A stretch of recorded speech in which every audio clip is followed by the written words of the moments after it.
Chapter 5. Gerald looked confused. It was a look that often crossed his coarse features. Teague told him, "I told you that I would deal with Vittorio. What were you thinking?" Gerald tried to speak, but he couldn't find the breath. That will happen when you find yourself on the wrong side of an ivory-handled razor. Gerald, who was normally a ruddy-faced individual, was now exceedingly pale and growing more ashen by the moment. That will also happen when you find yourself on the wrong side of a razor. Teague had found Gerald amidst the maze of rooms and hallways after losing sight of the pixie. Gerald was lying prone with his head in Teague's lap. There was blood everywhere. That was no surprise considering the encounter the bruiser had gone through with Vittorio. Teague had spent much time in the Great War and had too much experience with death. He had some small skill at treating wounds due to his experiences in the fields and trenches, but this was beyond him. All he could do was keep pressure on Gerald's neck and hold the large man while the life seeped out of him. After he was gone, Teague hoisted Gerald's body into a fireman's carry with only a slight grunt and no visible effort, even though his burden was as tall as he in life and weighed 18 stone. Teague was uncommonly strong, perhaps not as strong as Fitz, but close to it. Teague carried his fallen comrade through a maze of corridors and hallways, only encountering one wide-eyed kitchen staffer along the way. The worker said something to Teague in Italian. Teague's response was to look the other man in the eye, and what the Italian saw in that gaze made him go quiet and turn into an open doorway to escape whatever was in Teague's eyes. Teague made it out of the building and gently placed Gerald in the back of the motor coach. He wasn't particularly close to Gerald, but he had worked with him for several years, and he was not going to leave a man behind. As he drove to the hotel where the Enterprise offices were, he thought back to earlier in the evening. He wanted to be sure to remember details because he was planning on finding Vittorio and dealing with him. And you never know what information would be needed to accomplish that goal. Ultimo Cibo was the name of the eatery that Teague was investigating with his two large co-workers along to provide backup if necessary. He didn't think it would be needed because he wasn't planning on causing any trouble. He was looking for a stolen pixie by the name of Pecht. Maybe stolen wasn't the right word because apparently the pixie was not property so much as he was his own person? Pixie? Just don't call him a fairy because apparently those two Fae types did not get along. Gerald had come up with a surprising comparison, the Chinese and Japanese. It wasn't surprising because it was well known that those two Oriental peoples did not get along well. Rather, it was surprising because Gerald was not known for his brain power. The relatively new establishment was located on the south side of the city and was not under the control of Penrose Enterprises.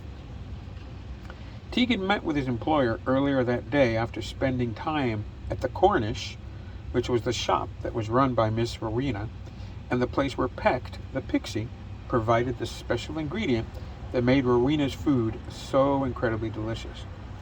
The ingredient in question being pixie dust, supplied somehow by Pecht, and probably the reason why he was apparently abducted by the Italians. Mr. Penrose had shared his experience with the unusual weather that early afternoon. It had snowed. This occurred shortly after Teague had left the Cornish, and was unusual because it was summer, mid-June in fact, and the earliest it had ever snowed in the city was early September. It was clear to Teague, based on his employer's reaction, that the older man was not surprised by many of the events that day. Penrose had kept Teague in the dark because he didn't want the troubleshooter to go into the day with any preconceptions. After Teague had spent time at the Cornish and learned of Rowena's suspicions about the Italians' involvement, he had come back to his employer's office to apprise him of the situation and to let him know that he was planning on going to the south side to check out the restaurant. He had to do this because the south side was run by the Italians, and there could conceivably be issues because it was a conflicting enterprise. He had told Penrose his intentions and asked on the whereabouts of Gerald and Fitz. The other two Enterprise troubleshooters had been making collections down by the docks, and Penrose gave the okay for Teague to have the two large men go along as backup. Penrose had listened to Teague's intentions and knew that Vittorio frequented the new Italian restaurant. He was uncertain if Teague had already known that bit of information, and perhaps that was the reason he wanted the other two large men to accompany him there. Penrose did notice that Teague reacted slightly when he mentioned the Italian enforcer. Not many would have noticed Teague's reaction, maybe no one, but Penrose did. In any case, he did think it prudent that Teague have company when checking out his suspicions, because the Italian gentleman had a very unsavory reputation and was known to use the razor with extreme skill and no small amount of gusto. Penrose heard Teague state that he would handle Vittorio if needs be, and had little doubt that the big man could do that if it had to be done. His only concern, knowing what he did about both men, was that neither would quit once they began, and that it would end in one of their deaths. Penrose's money would be on his man Teague. The restaurant in question was in the south side, and that part of the city was run by the Italians. So he let it be known by Teague that he wasn't to do anything permanent, because Penrose did not want to get into it with the Italians at this time. After meeting the two large men by the docks and a lengthy discussion on pets by Gerald, they had made their way to the Ottimo Cibo. The relatively new eatery was on the ground floor of a nicely appointed red brick building that was multiple stories and over a century old. The restaurant took up a quarter of the first floor, and it turns out that there was a maze of rooms and hallways behind the kitchen that were also a part of the establishment. Upon their arrival, they had been seated much more quickly than Teague would have expected, especially since there was a line of people waiting for entry. Even standing outside the front entrance to the eatery, they could smell the deliciousness. If the aroma was any indication of flavor, then surely the food must be as good as what he had eaten just that morning in his employer's office when he was first instructed to look into this thing. A short, sharply dressed man who introduced himself as Carlo invited them inside. Several patrons at the front of the line grumbled at the three large men who cut in front of them, but none of them actually said anything after Carlo gave them a look. They were seated near the rear of the tastefully decorated Italian eatery. Even though there were 20 tables in the restaurant, it was strangely quiet in the dining room. You would expect a certain amount of backroom noise when you get 50 to 75 people together in a room, but the diners were so intent on their meals that the only sounds in the room were the sound of people chewing and swallowing delicious food. That and the tink scrape of silverware on their plates. Oh, and there was moaning. You know the kind of moan that escapes when you experience something so intense and pleasurable? Yeah, that kind of moan. It was more than a bit amusing watching and listening to Gerald order his meal. Fitz, as it turned out, had a surprisingly good mastery of the language in the menu and ordered a sumptuous meal for the three of them, all the while sounding like he had been born and raised in Rome. After he had ordered their meal, Fitz met the gaze of both of his co-workers and simply shrugged his massive shoulders.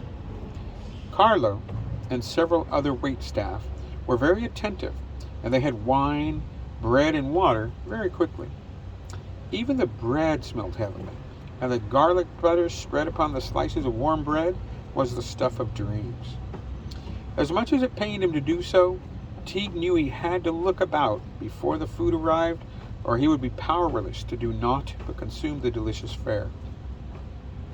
He asked one of the smartly dressed servers for directions to the bathroom, and left the dining public in the main room, enjoying what must surely have been the best meal of their lives, based on the single-minded way they devoured everything upon their plates. Teague had been searching rooms and halls beyond the bathrooms for several minutes when there was a disturbance, and he spotted a small figure darting from the hall into a room off to the right. He only caught a fleeting glance of a person who couldn't have been more than a meter tall at most. The thing that struck him upon seeing the brief glimpse was that he was reminded of pictures he had seen of his great-grandfather as a little boy in the old country. He chased the elusive figure through a series of rooms and hallways and quickly got turned around. There were no windows back here, so he had to stop and take stock before choosing which way would probably get him back to the dining room. He was about to choose a direction to try when he heard a heavy thud, followed by Gerald's voice. "I gotcha, you slippery devil," the bruiser shouted. It took nearly a minute for Teague to find the room where the rough sounds were originating from, and when he did find the room, he saw Gerald on the floor in the middle of a puddle of blood that was too large to be good. Teague had rested Gerald's prone form on the floor and cradled the large man's head in his lap. He knew almost immediately that there wasn't anything he could do for the man. Now he found himself at his employer's office. The door was open, as it usually was when Mr. Penrose was in residence. The century-old mysterious door had a handprint of blood now, because Teague brushed against it on his way in. Penrose stared up in dismay when he saw his man's bloodied form enter, and he sprang up from behind his gargantuan desk of teak and ivory. "Joan," he said to his employee, "are you okay, lad?" Teague was accustomed to his employer addressing him by his given name. In fact, it was a habit of Penrose to call everyone he dealt with on a regular basis by their given name. "It's not my blood, Mr. Penrose, sir," Teague told his employer. "It's Gerald's." He continued with, "He's gone, sir." Penrose's face darkened with displeasure. Gerald was not his best or favorite employee, but he had worked for Penrose for several years, and the older man felt responsible for his people, and something like this was not to be tolerated. "Tell me what happened, Joan," Penrose demanded of Teague. "It were Vittorio, sir," Teague told his employer. "I told Gerald that I would deal with Vittorio, but that buffoon didn't listen." Teague shook his head slowly and said, "I should have gone on my own, sir." Penrose thought a moment and said, I don't know that would have made a difference, lad." He continued with, "I'm sure you did what you thought best." Teague looked his employer in the eye and told him, "I'm going after Vittorio, sir." Teague nodded his head slowly and said, "I aim to finish him." Penrose walked to a cabinet and pulled out a basin of water and several towels. He started to wet a towel and slowly wiped down Teague's bloodied arms. "I can't let you do that, lad," Penrose told him. Teague looked confused and said, "But sir, Gerald didn't deserve to be cut up like that." Teague took the towel and started to wipe his face. Then he said, "No one deserved what Vittorio did to Gerald." Penrose looked up at Teague. This was normal, as Teague was 17 or 18 centimeters taller than his older, smaller employer. "Do you remember what you said to me when I asked you to work for me?" Penrose asked. Teague's brow furrowed, and he cocked his head to one side to consider his employer. "You told me that there were two things if you were going to work for me," Penrose continued with, "You said that if you were to work for me, that your mother would not pay anymore." Teague nodded his head in agreement as he remembered that conversation from several years ago. Penrose continued, "Do you remember what the second thing was?" Teague again slowly nodded his head. Penrose told him, "You said to me, and I quote, 'I'll not kill for you.'" His employer gently laid a hand on Teague's arm and told him, "So I can't let you do that, lad." Teague looked upset, like he might say something he could be sorry for. But after a moment he simply said, "But Mr. Penrose, sir, that beast can't get away with that." From the doorway, a familiar voice was heard. "Can't get away with what?" The two men turned to the door, and the expression on both of their faces was one of utter disbelief. There in the doorway stood a very bloody Gerald. "What the hell?" Teague blurted out, even though he knew that Mr. Penrose did not approve of language like that. "You were dead, Gerald," Teague continued. "I watched you die, man. How can this be? And why didn't you leave that devil Vittorio alone like I told you?" Gerald entered the room and took one of the towels to start cleaning himself off. He spoke as he wiped himself. "Well, Teague, after you left, I saw that devil Vittorio follow you from the other side of the dining room So I followed him. Teague was surprised because he had no idea that he was being followed by such a dangerous man. Anyhow, Gerald continued, I saw that he was about to go at you with that terrible ivory-handled razor of his, and I couldn't rightly let my friend get cut up by no Italian devil, so I tackled him. Teague was again surprised because he had no idea that Gerald considered him a friend, despite having worked together for several years, and also because it hit him that Gerald had saved his life tonight. Teague was overcome with feeling and actually embraced the other man and held him tight for several moments before Gerald said in a labored voice, I can't breathe, Teague. Teague and Penrose were in for another big surprise when they heard a soft, high voice say, I am actually how this can be. They turned to the door to see a very slight figure dressed like a country boy from the old country from more than a century past.